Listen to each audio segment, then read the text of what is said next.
Olá! Nesta aula nós vamos falar sobre o fim da escravidão no Brasil.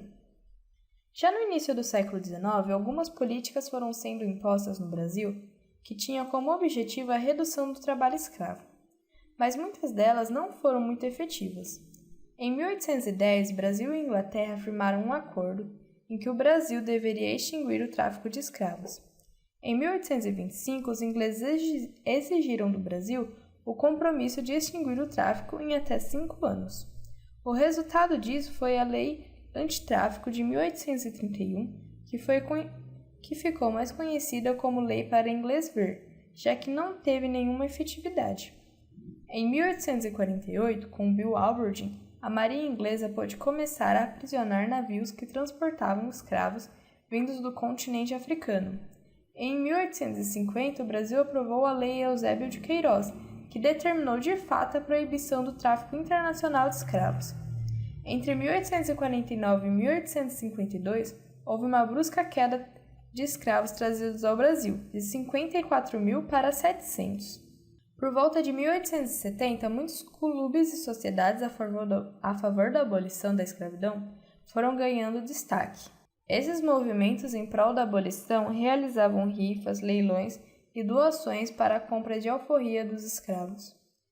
No momento, o Brasil era o único país livre da América a ter escravos, e isso era amplamente criticado por intelectuais na imprensa e na literatura.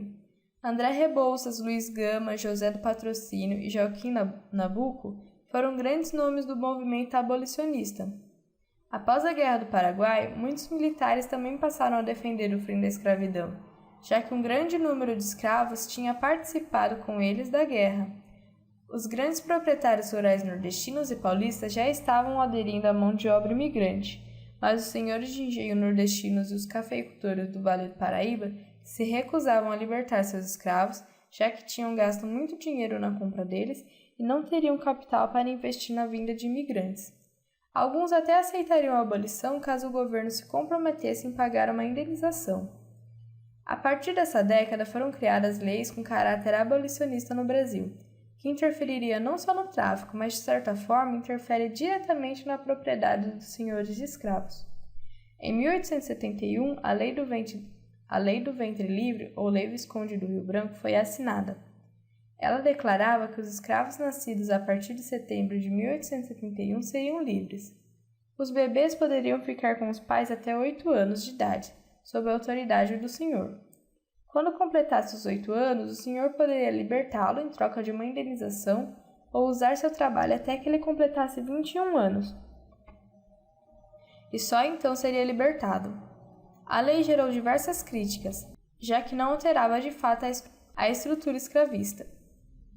Em 1885 foi decretada a Lei dos Sexagenários, ou Lei Saraiva-Cotegipe, que libertaria os escravos com mais de 65 anos. A idade foi reduzida para 60 anos, mas mesmo assim poucos escravos sobreviviam até essa idade, e ao serem libertados, eles não tinham para onde ir e acabavam continuando na situação de escravidão. Sem falar que eles deveriam trabalhar mais 3 ou 5 anos para poder pagar a indenização ao senhor. A escravidão foi totalmente abolida com a Lei Áurea, em 13 de maio de 1888, sancionada pela Princesa Isabel. Porém, a abolição não veio acompanhada de políticas públicas que pudessem integrar o ex-escravo à sociedade. As consequências disso são vistas até hoje. Os empregadores do período preferiam a mão de obra dos brancos imigrantes, pois supostamente eles seriam mais aptos ao trabalho. Os trabalhos que os negros libertos conseguiam se assemelhavam muito ao de escravos, em relação à privação de sua liberdade.